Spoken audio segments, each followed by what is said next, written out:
నిజదేవునికి మహిమ కలుగునుగాక. ప్రియ స్నేహితులందరికీ దివ్య వాక్యోదయం.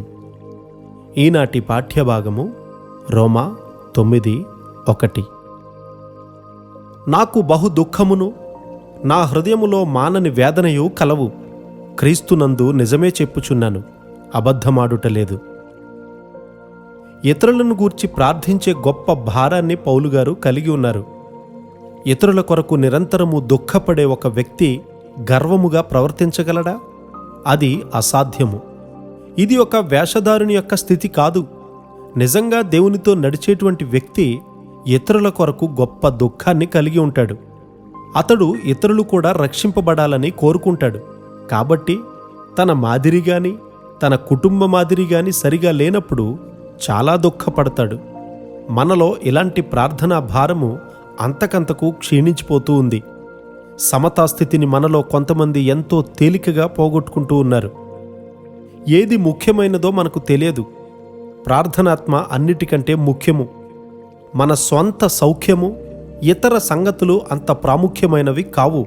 మనలను గూర్చి ఇతరులు ఏం మాట్లాడుకుంటున్నారో అనేది ప్రాముఖ్యం కాదు. దేవుని ఎదుట మన హృదయము ఎలా ఉన్నదో అనేదే ప్రాముఖ్యం.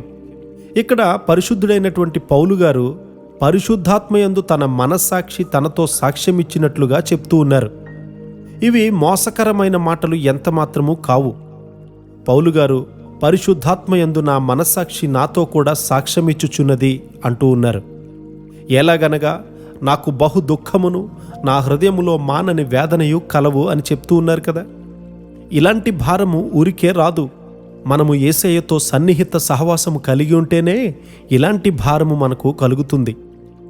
ఇలాంటి భారమును మనము కలిగి ఉంటేనే మన జీవితాలు సరి అయిన సమతాస్థితిలో ఉంటాయి. మనము ప్రార్థనాత్మను పోగొట్టుకుంటే అప్పుడంతా మారిపోతుంది.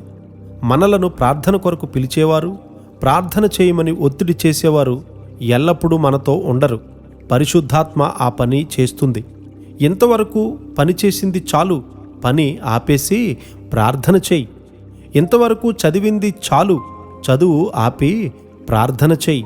ఇంతవరకు మాట్లాడింది చాలు, ఇక ప్రార్థన చెయ్యి అని పరిశుద్ధాత్ముడు సెలవిస్తాడు. ఆయన మనకు ప్రార్థన నేర్పిస్తాడు. ఆత్మ ప్రేరేపణకు ప్రార్థన విషయంలో లోబడకపోతే మన హృదయము ఇంకా కఠినమైపోతుంది, ఇంకా గ్రుడ్డివారమైపోతాం. ఆత్మల కొరకైన భారము, ప్రేమ కలిగి ప్రార్థన చేస్తే వారు ఆశీర్వాద కారణమవుతారు. ఒక సోమరివాడు ఎన్నటికీ ప్రార్థనాపరుడు కాలేడు. ఒక ప్రార్థనాపరుడు ఎన్నటికీ సోమరివాడు కాలేడు. ప్రార్థన కొరకైన జీవితాన్ని మనందరము కలిగి దేవునితో ఎల్లప్పుడూ సంభాషించే కృప ఆయనే మనకు అనుగ్రహించునుగాక. ఆమెన్.